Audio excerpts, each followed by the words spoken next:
Good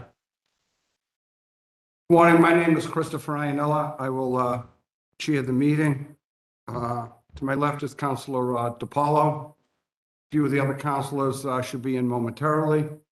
Good morning to you and good morning to your wife. At this point, I'd like to read a letter addressed to the Governor's Council dated June 16, 2021. Dear councilors, I'm pleased to nominate Michael Sherry to the position of Administrative Judge of the Industrial Accident Board for a 6-year term.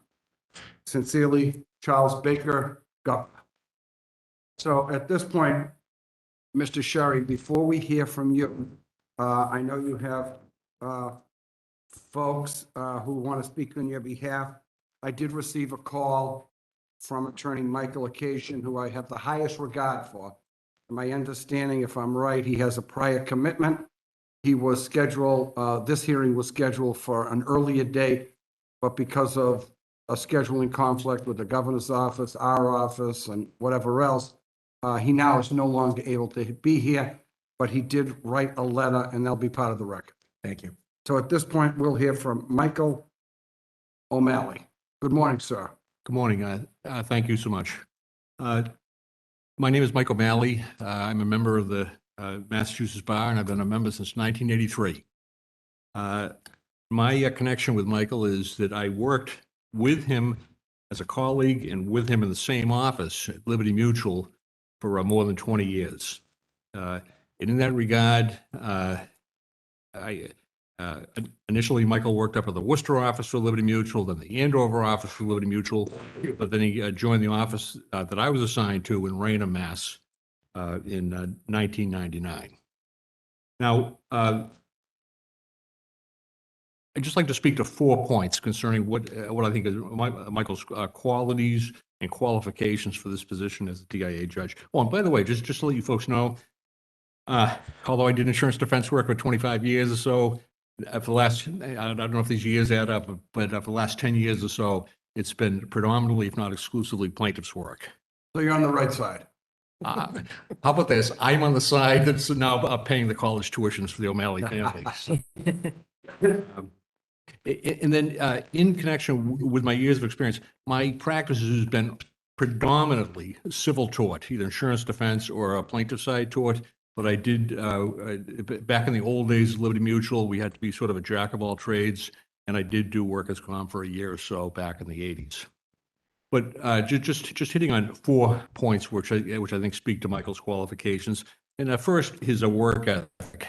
At Liberty Mutual, in an in-house position, Michael has had to deal with work on a extremely high volume of cases, and that doesn't just go with his current caseload in the Boston office, but throughout his career. But in connection with that high volume of cases, being in-house counsel, there was also an expectation that there would be quality representation of the particular insureds, both the workers' comp arena, but also in the tort arena when you're representing individual insureds.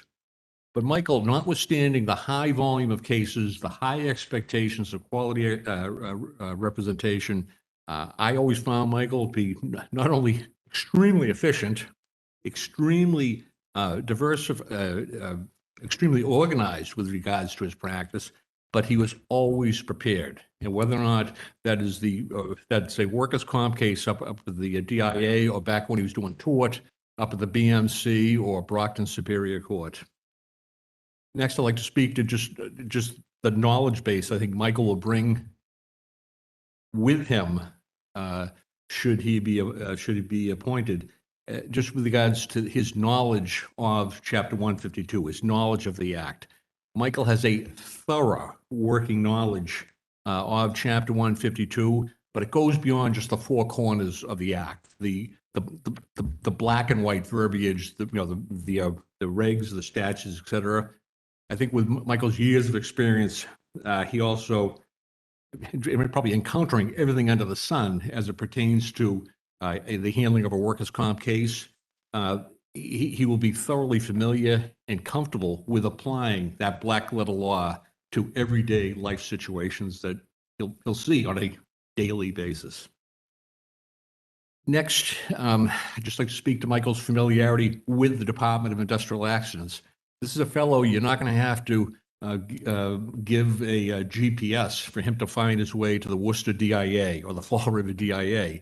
Michael is there, maybe not so much in the last year or so, but on a day-to-day basis. He is familiar with the lawyers, the judges, the support staff, the security staff, but as much as anything else, just his day-to-day interaction with the DIA, he brings with him, he knows what the expectations are of an effective DIA judge with regards to handling the volume of cases that a DIA judge will see. Well, and last but most of all, the temperament that he will bring with him to this position. And sometimes I'm accused of speaking in these broad generalities and just overflowing with glass half full. But Michael is a good person. He is considerate. He is a listener. He is even-tempered. And how about this? At Liberty Mutual, he's taken on a variety of positions, both in the trenches working the cases, but also as a supervisor and a manager. And Michael, over the years, has mentored tens of young lawyers, young law clerks, and young law students.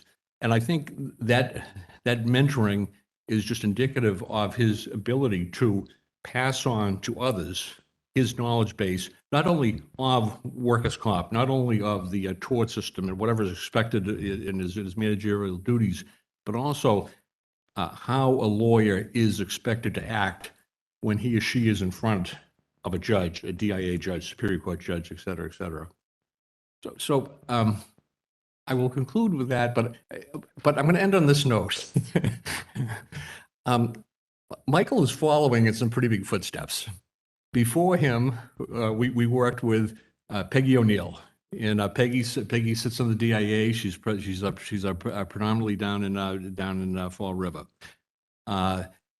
Likewise, we worked with Dennis Marr, and although I am rarely in front of the DIA, I hear and I'm biased because I'm friends with both of them, but I hear rave reviews as to both of them. But before Peggy, before Dennis Marr, there was Lenny Jackson. I don't know if you go back to the Lenny Jackson days. He was a former Liberty guy, and Emma Jean Johnson.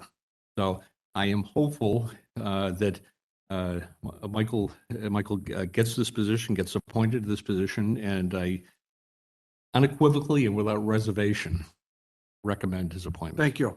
Any questions of Attorney O'Malley? I have no questions, but thank you for. One quick question. I appreciate everything you said. My constituents, when I deal with injured workers, everything you said is nice, it's sweet. Is he going to give the injured worker?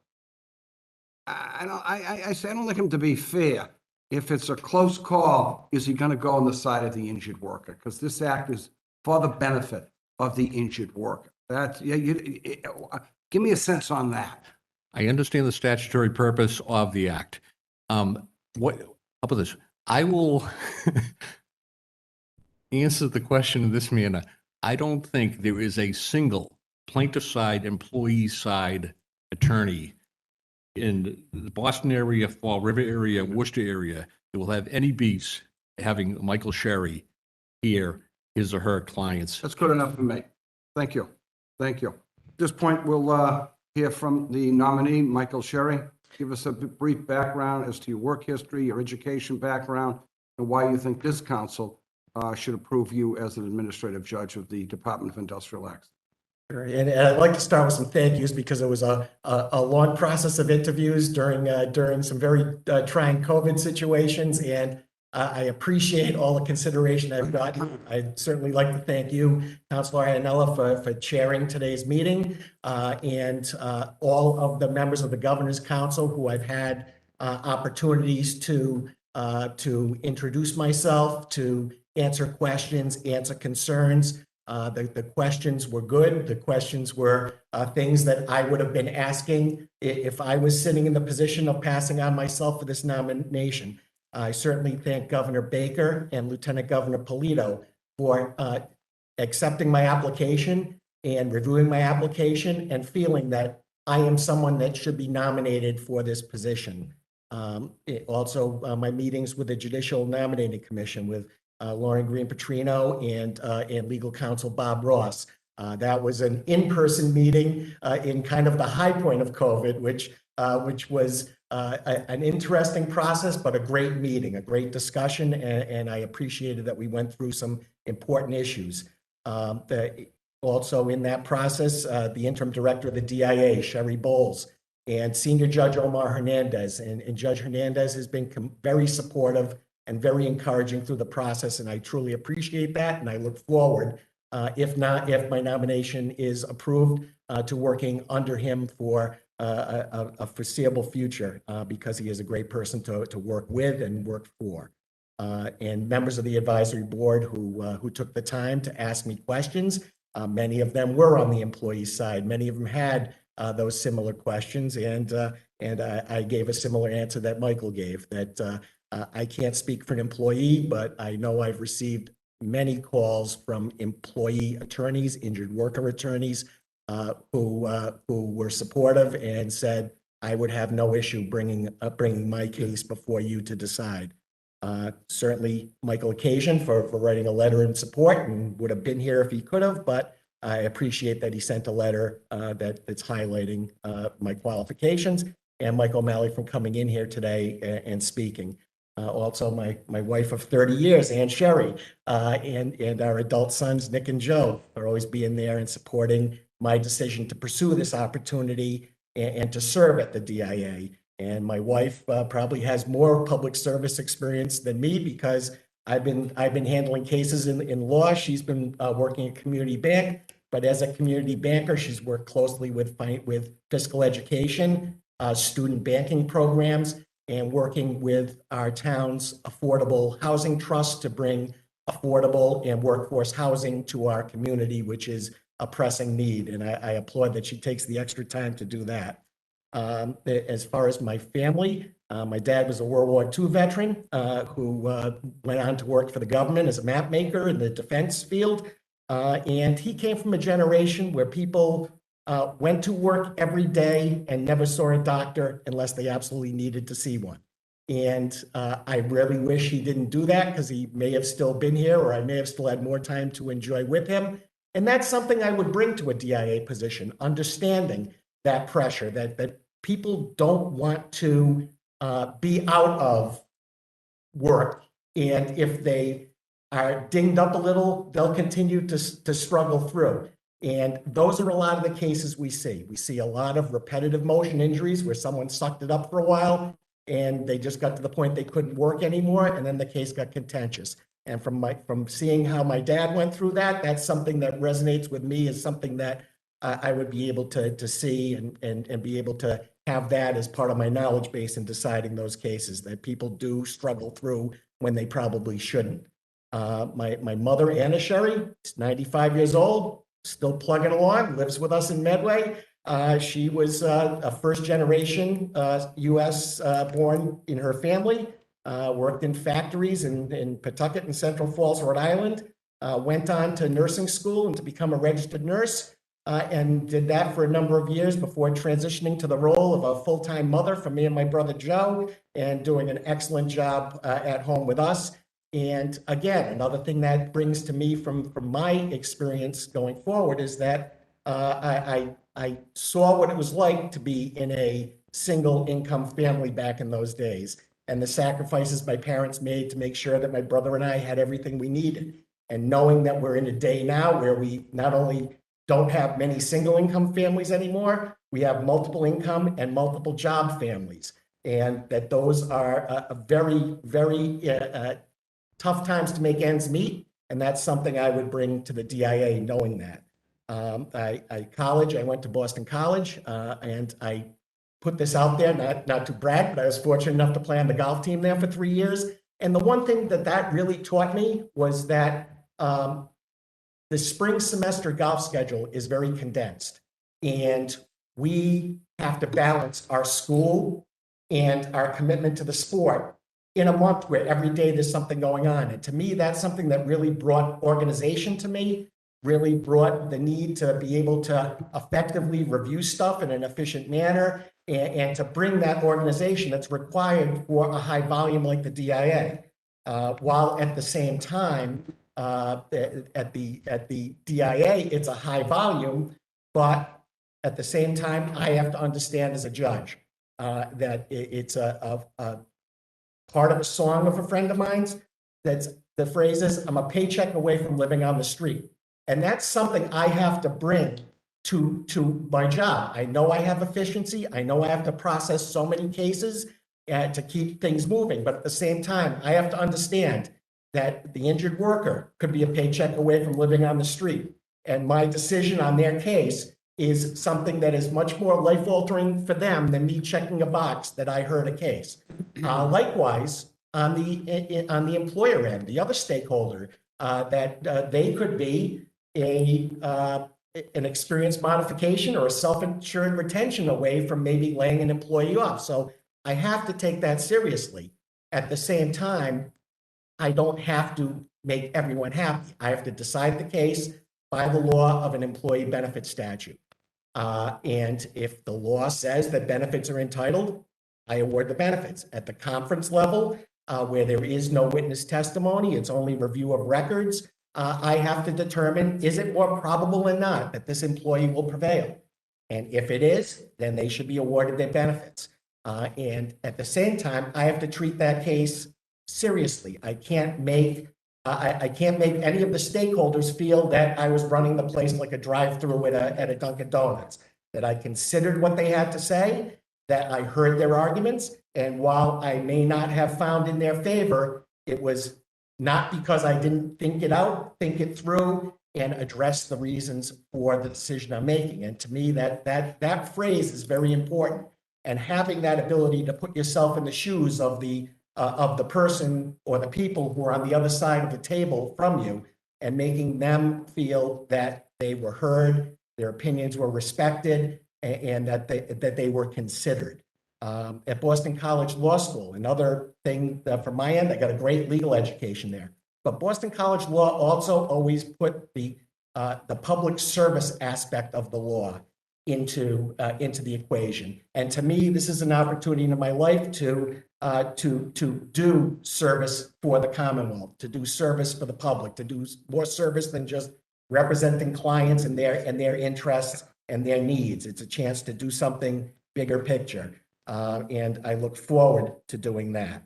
And as Michael said in his presentation, when you work for Liberty Mutual, you know that it's drilled into your head, the close connection between Liberty Mutual and the mass workers' compensation system.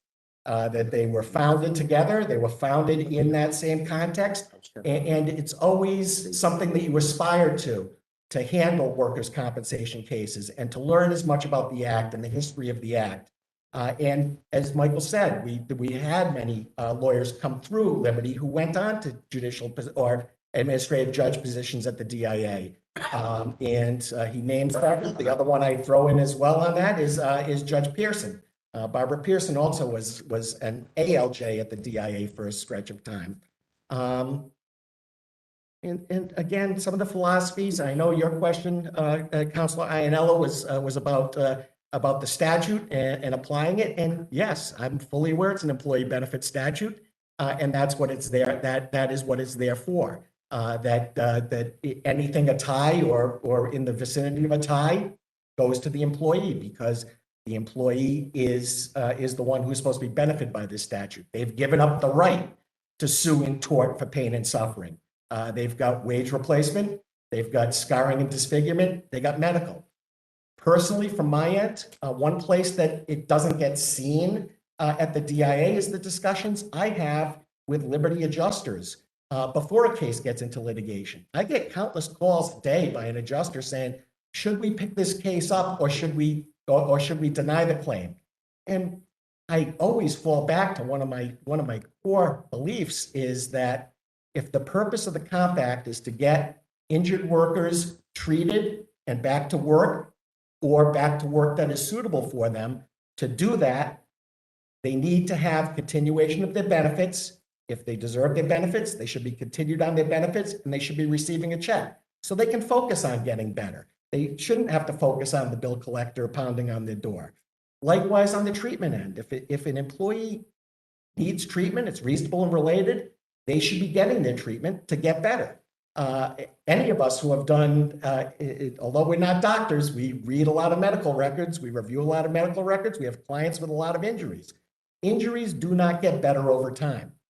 Delaying treatment for months ends up with worse results, potential additional disabling conditions.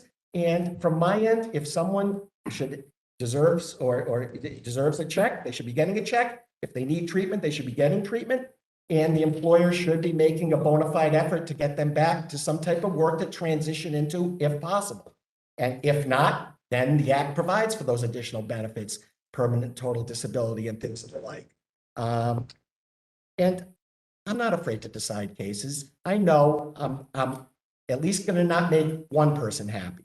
In many cases, I might not make two people happy, but that is how the dispute resolution system works.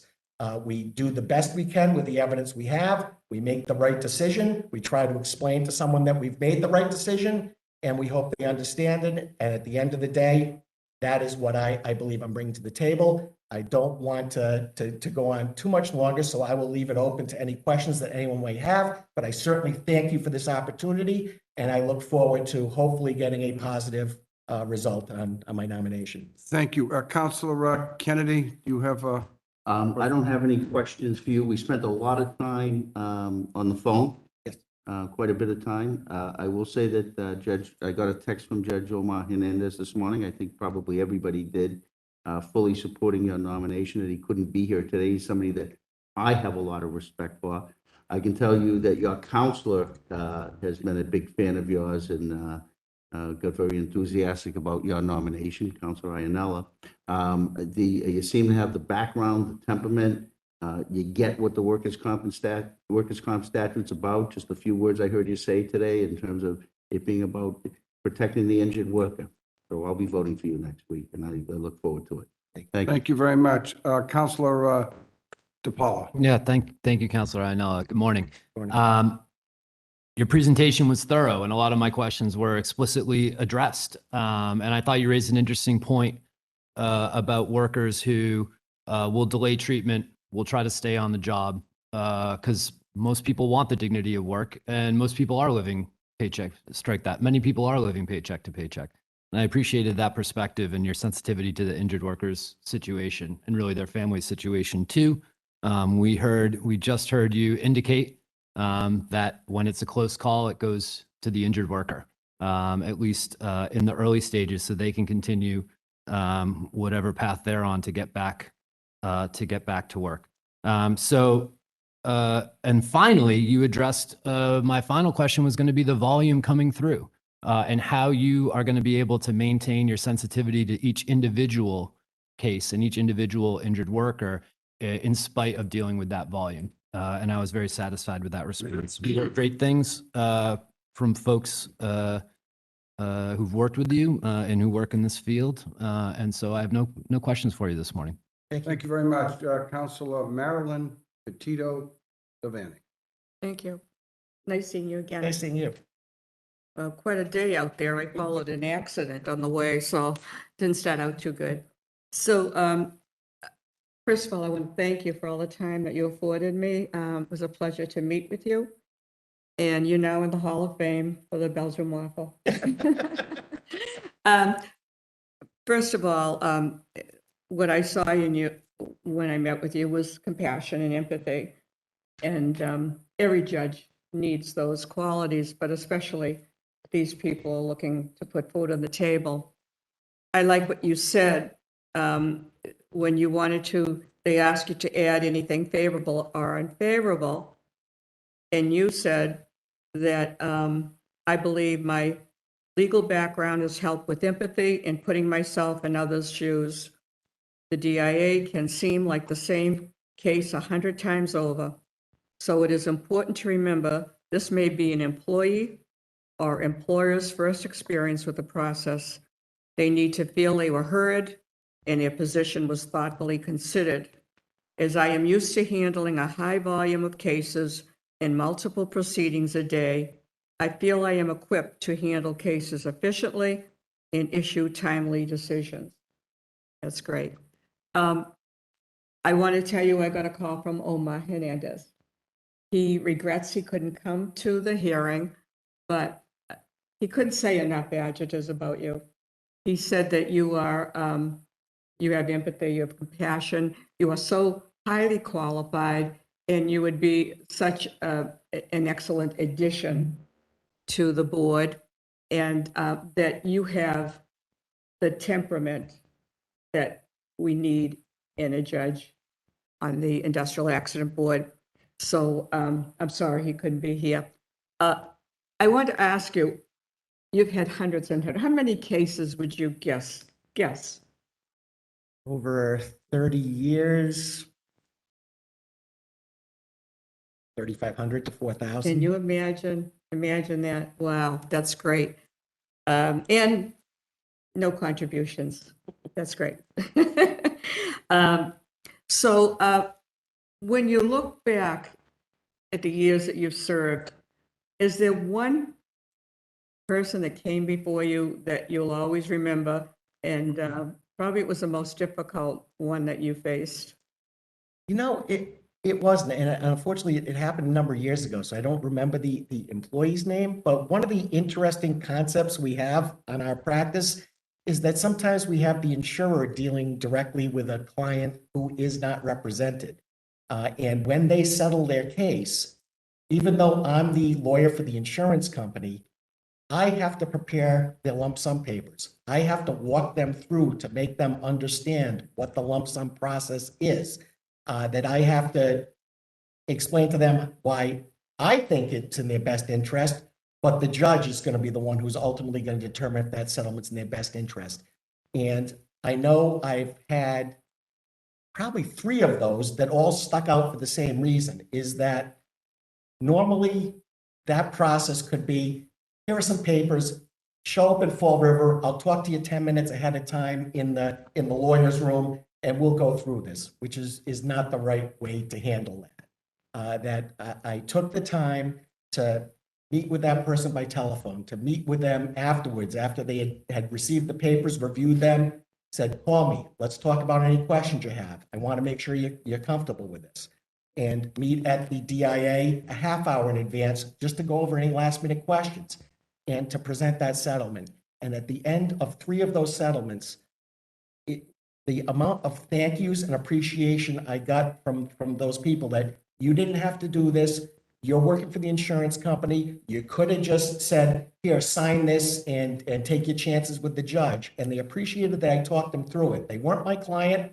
I was not giving them legal advice, but I was doing the best I could to explain it. And to me, those are some that really stand out. And the other one I would put is more of a general concept that when I was managing the workers' comp at Liberty, that we did as more of an empathetic process, was with all the opioids that we have involved in the workers' comp system. We have many employees who are on long-term opioid medications.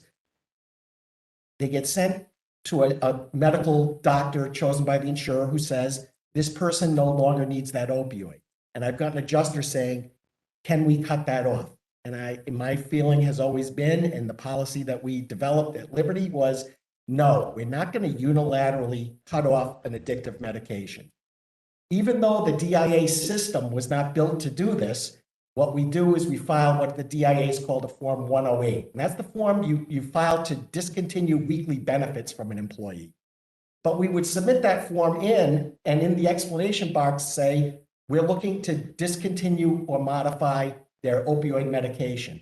And the DIA understood what we were doing, and they allowed us to file those, which then got us before a judge for an impartial medical exam before any determination went on what was happening with that person's medication. And to me, that was a policy that I was happy that we implemented because it was a humane policy. And even though the insurer was paying for these medications, maybe for longer than they should have, it prevented someone from being cut off and trying to find another source to get that medication, which is only going to lead to bad. And to me, I think that's one of the things I'm probably proudest of that we did. Well, I'll tell you, everything that Omar said about you, I saw when I read your resume and when I talked with you. And I won't vote for anyone if they don't have compassion and empathy, and you certainly have it. And you know, I have to say, I'm not politically correct, and I have to tell you that, you know, we are getting good people coming through like you, and I'm so pleased.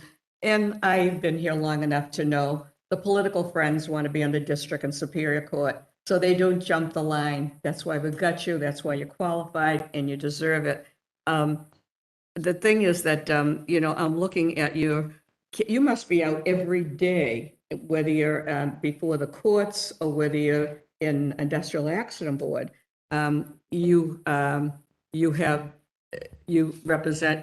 before the industrial accident board, you've gone before the district court, the superior court, the appeals court, in Rhode Island too. So, so it must be every day that you're appearing. Certainly, until the last 18 months, yes, it was. The last 18 months, it's been a lot more by Zoom with less commute, but yes, I'm in the courts. I was in the courts for years on a regular basis, which to me was invaluable because I got to see how other judges ran their courtrooms. I got to see how various administrative judges at the DIA ran their courtrooms. And you get that knowledge base of, if I was sitting in that position, how would I run my courtroom to be respectful to the litigant and also respectful to the attorneys? That there's sometimes an argument that you may not think is going to go somewhere at the end of the day, but you have to respect and let that person move at their own pace. At the same time, learning some cues about, I understand that this to me seems to be like what you're talking about. Is that what you're talking about? And maybe, maybe get that reined into a more manageable system. But that's something I love that I've been out in the courts and seen. I've seen judges handle cases that I've liked the way they've done it. I've seen judges handle stuff that I would probably do it differently.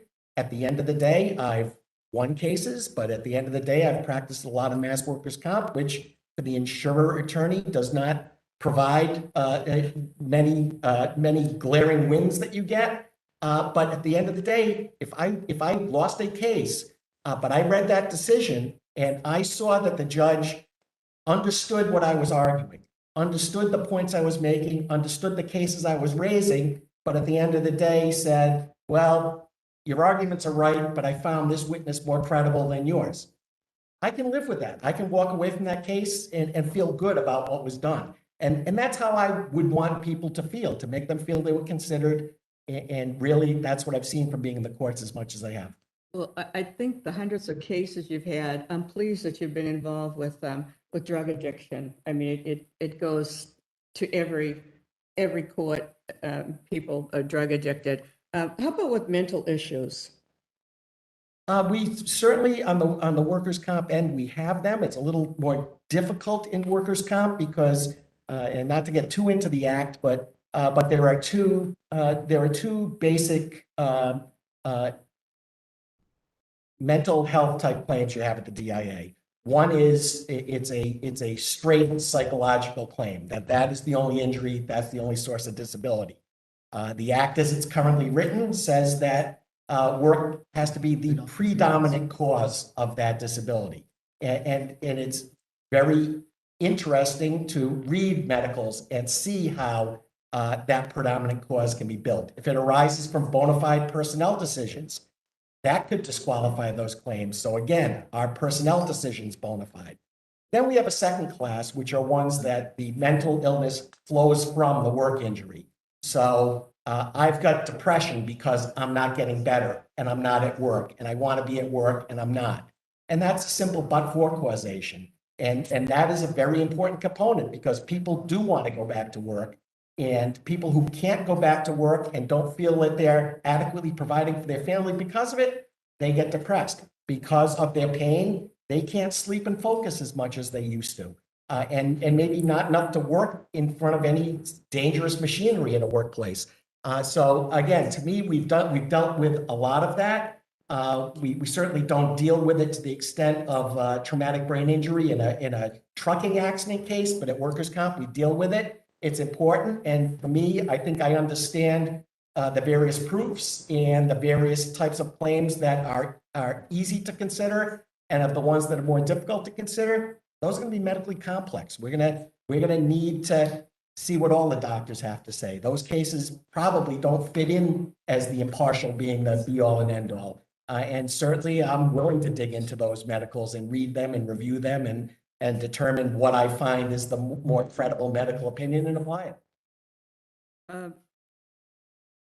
I'll tell you, I'm so pleased, your age, your qualifications, the life experience you're bringing, hundreds and hundreds of cases you've had in all areas.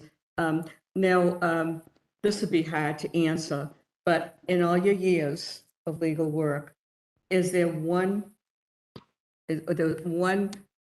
person that came before you, one case that was the most difficult that you'll always remember? Yeah, there was one that it was a very difficult case. It was actually down in the Fall River DIA before Judge Brendamule. And it was a worker who was driving to a job site from his home and got involved in a head-on collision and killed. And he had a young child who would, if the injury happened in the course of employment, would have been able to collect benefits. And the difficult thing about that case is that the Workers' Comp Act has a coming and going rule that if you're on your normal commute, that's not the course of employment. And really having to struggle with, this is a case that I'm having to make a defense on the going and coming rule, and this should not be compensable, while still dealing with a young child who is not having any support because the mother, now there were some issues with the mother as well, that she was unable to work, and I believe she was only on SSI. So it was not a huge payment, and that was a difficult one because of what was involved. And it was a case that at the end of the day, if that case got tried at the DIA, and actually we did do the hearing at the DIA, but it was one on its best day, maybe a 60% chance that the insurer wins that case, 40% not.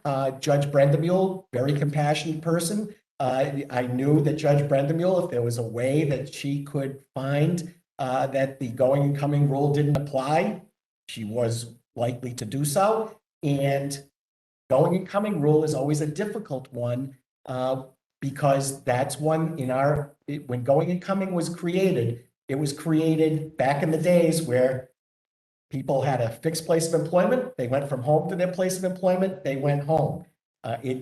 Over the years, it's morphed into what our current work is, that not many people have fixed place of employments. Not many people have a fixed commute, and the law has expanded to make more and more of those cases compensable. And me having to have a discussion with the insurer to say, I don't think we're going to win this case at hearing. I know you think you are, but we're not.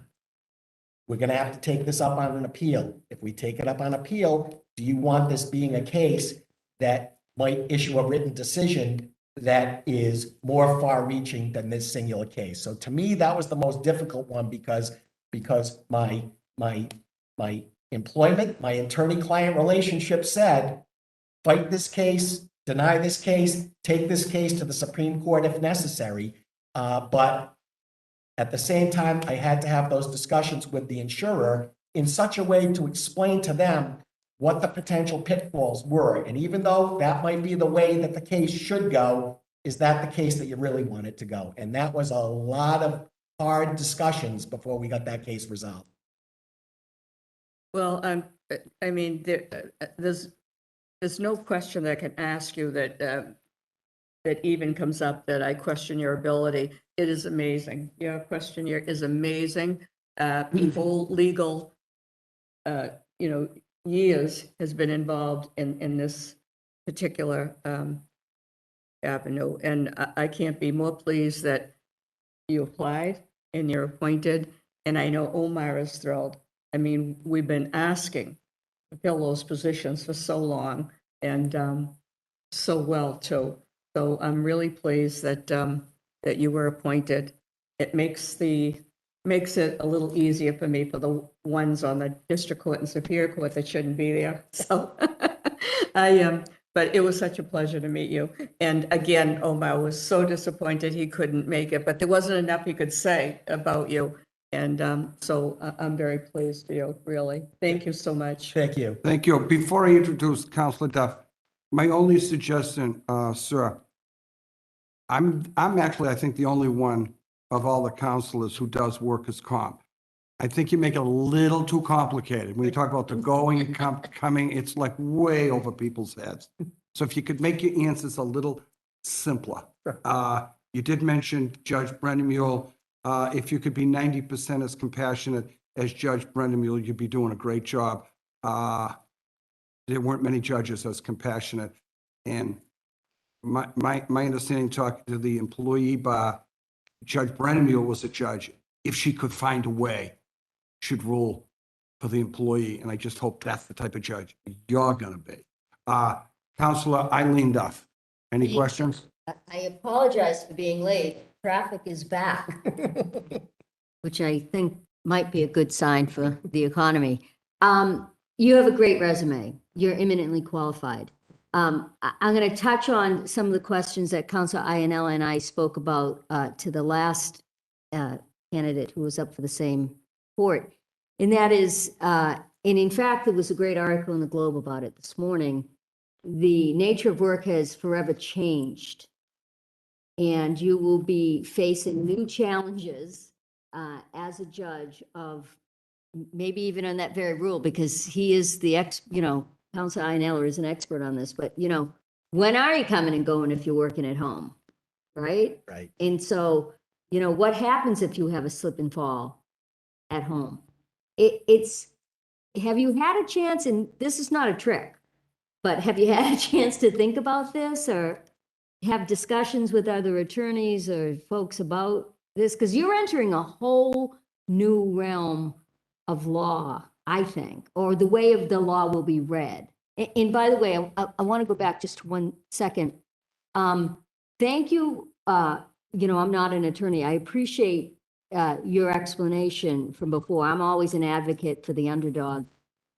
But what I think one of the most important yet challenging jobs that all of our judges on any level have is the reading of the law. In that we as citizens don't always like what the law says. And we might think it's unfair, but it is the law. And we see that over and over and over again, folks, hang them high, we don't like that decision or whatever. And some of that will perhaps happen to you and your family may get some of the residual effects. But as long as we have separation of powers, which hopefully we will continue to have, and we live in the greatest state in the country, as far as I'm concerned, a fine commonwealth. But the reading of the law and for the judges to have the independence to do that, we don't always have to agree. And many times we don't understand, but that's not our job, it's your job. So I appreciate you speaking about that because I think it's really important. And we see that happen, as I said, on every level of the courts. People come before us and say, he was unfair, he was rude, he was this, he was that. Sometimes that's the law. And that's just what it is. So I appreciate you explaining a little bit of, as compassionate as we want to be and as much as we'd like to do this, there are rules and we have to stand those parameters. So now that I've given you that speech, back to the question about the new 21st, 22nd, whatever century we're in today, way of work, because we are forever changed. And if you have not had a chance to read the report that came out, it is published today in the Globe, and it's really fascinating. I'm a realtor, and it really impacts us a lot about we're in a whole new world that none of us have ventured into right now. We think we have, but we have no idea. Yes, and certainly as the administrative judge, and as a lawyer's practice, it's something that we're always considering in, we're always looking at it. We're always asked questions by the insurer about what ifs. Yeah. That if a claim happens in another state on a similar issue, no. Invariably, the question comes out, what happens in Massachusetts? And in my practice, what happens in Rhode Island if that case comes up? So we discuss all of that. And I think one of the things at the bedrock of the Mass Act, of course, is as an administrative judge, the legislature is the one who develops the intent. And the legislation has the opportunity to be amended to fit better than a case-by-case decision, and does it stand up to appeal. That being said, the law still says what it says, and even on those differing work environments and differing work conditions, it still comes down to many of those exclusions use the phrase having a fixed place of employment. And that's going to be my question as a judge. Does this person have a fixed place of employment that they're going to? If they don't have a home office, corporate office that they're going to on a daily basis, then they don't have a fixed place of employment. And theoretically, any travel that happens in the course of their employment is going to be considered work-related. And I think that's what we're looking at, that although what we see about how the world operates may be different, our act still uses that term fixed place of employment, which is something that will be scrutinized very carefully, and that will allow for a lot of these differing work situations to be considered to be work-related, compensable, because of the fact that the person did not have a fixed place of employment that they had to check into each day. Right. And with the new virtual world, which we will not leave, we may be hybrid, but we are never going back to how we were. And a lot of that is, there were a lot of benefits for that. There's been some big challenges, but there've been some really wonderful benefits, even in the courts, who've been stretched to the very limits. By having to engage technology, we have collectively learned some lessons of how maybe we can engage that technology to be positive going forwards in particular areas. And this is why I think your resume, meaning not just the words and everything, but your life experience, is going to be very important to us on this board. And I think our legislature, just from what you've even said, is going to be challenged in a way that they haven't been challenged since the Industrial Revolution, as far as what is work. What is work? What does work mean? Every single thing about it. It's, I don't know if you've ever read any of Peter Drucker, but he's an economist and a work philosopher of who's spoken a lot about this thing in a different way before this, global pandemic, which we are still in. I just think it's going to be a challenge, and it sounds like you're up to the challenge, and it's really just going to be it's also going to be a tremendous opportunity. I know that you have said you don't have anything published, but I do encourage you to use this opportunity, if you so feel, or the spirit moves you, to write things about this, because this is new law. It's a very, very exciting time. The workplace in the United States of America has not changed this much since the Industrial Revolution. It's mind-boggling. It really is mind-boggling. So great opportunities all around, and Godspeed to you, because it's, people may look at these jobs, that's light lifting. No, it's not.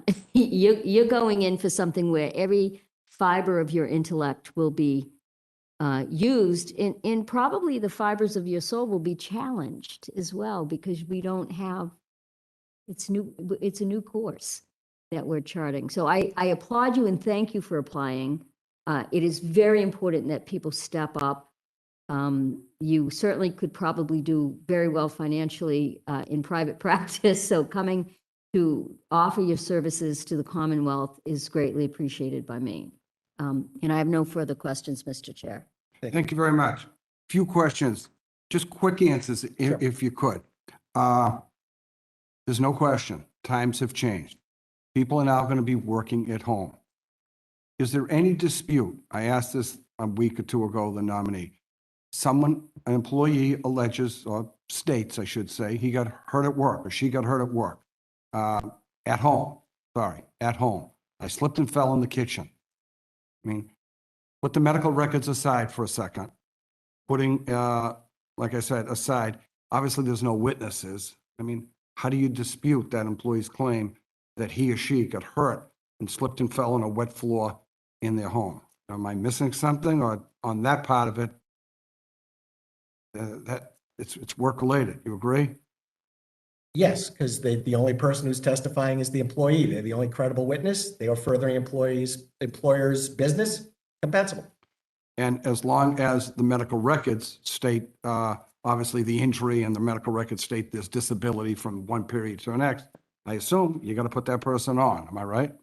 They will be put on benefits at the conference level. On those facts, yes. Okay, thank you. And you may not know this, I'm sure you do, but just in case you don't, it's totally fine. Because it's not a trick question. The first part you probably know, obviously, they're doing, I think, conferences and hearings in person now. And they're doing conciliations virtually. These are changing times. And my understanding is, I'll tell you, but you might know anyway.